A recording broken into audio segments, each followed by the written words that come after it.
biashara, ndoa, wanakamata. Na sana ile wanafanya, wanahakikisha kwamba wamekuua. Kwanza wanakutesa kidogo, na wengine wanateswa sana, alafu wanakumaliza.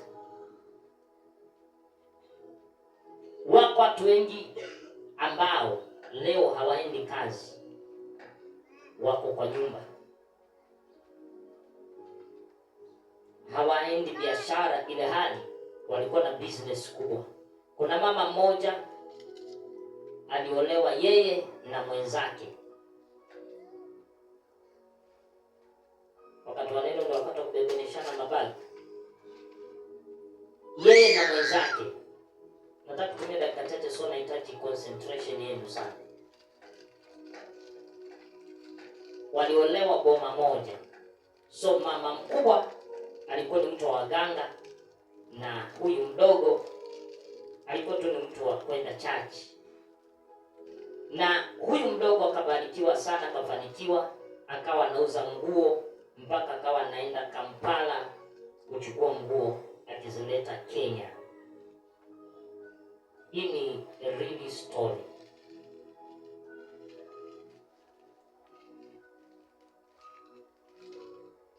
Siku moja wakiwa shambani, wameenda kulima pamoja. Imefika masaa ya saa 10 wanarudi nyumbani. Mama mkubwa alikuwa nyuma, mama mdogo ndio huyu yuko mbele. Namaanisha wako hawa ni wanawake wawili wameolewa boma mmoja. Yule mkubwa kumbe ameamua kuanza kumtesa huyu mdogo, maana anaona vile anafanikiwa na yeye hapendi. Akachota mchanga, na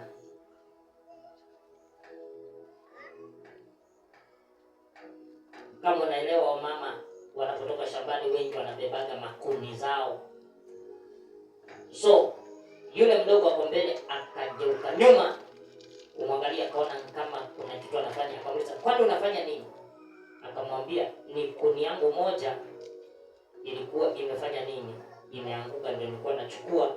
Kumbe amechota nyayo za mke mdogo. Mke mdogo, nyayo zimechukuliwa kupitia kwa mchanga, akazipeleka kwa mganga, akamtengeneza. Ndipo matokeo ilikuwa ni kuvimba miguu kwa kiasi ya kwamba angeweza kutembea tena kwenda kufanya biashara zake Uganda. Akabaki ni mtu nyumbani, ni mtu wa kusaidiwa. Biashara ilifia hapo.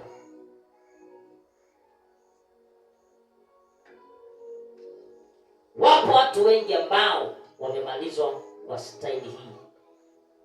Wanakuchotea mchanga na ni basi. Niliwahi ambia watu siku moja, unaweza pigana na mtu hata mkamshinda kwa koti, lakini pia unaweza pigana na mtu kingumi na ukampiga ukamuumiza, lakini usiruhusu achote mchanga. Na ukiona mtu amekuchotea mchanga, hakikisha ameurudisha. Hata kama itabidi umlipe, hakikisha amerudisha huo mchanga. Akiuchota, aende nao kisha.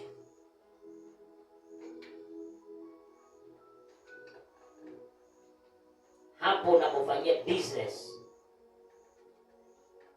wengi wamefanya biashara zikaisha, maana kuna mtu alikuja akajifanya anafanyia, kumbe ni mchanga anachota.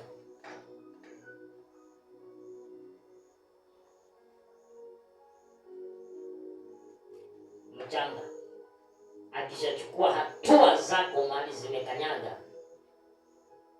umeisha. So njia kubwa wachawi wanatumia kukamata na kuchukua miguu yako, na hii ndio njia ambayo nataka ndili nayo leo. ni Nyayo, wachawi wa Maweni, wachawi wa Zimlat, wachawi wa Pendua, Babiloni na Utange yote na Mombasa wanatumia sana uchawi huu, na hata hapa Maweni nimegundua ndio wanautumia sana. Wanatumia uchawi wa kuchukua nyayo. Tembea nyumba hadi nyumba ujione, utaona lazima kuna watu wanasumbuliwa na miguu. Hii area iko na watu wengi wanasumbuka na miguu, kumbe walishachukuliwa nyayo zao. Lakini leo tunaenda kuachilia moto kwenye hiyo miguu iliyochukuliwa. Hata kama waliachilia wakachukua wakaenda mpaka kwa waganga. Yes. Leo tunaenda kufanya operation kwa dakika chache sana.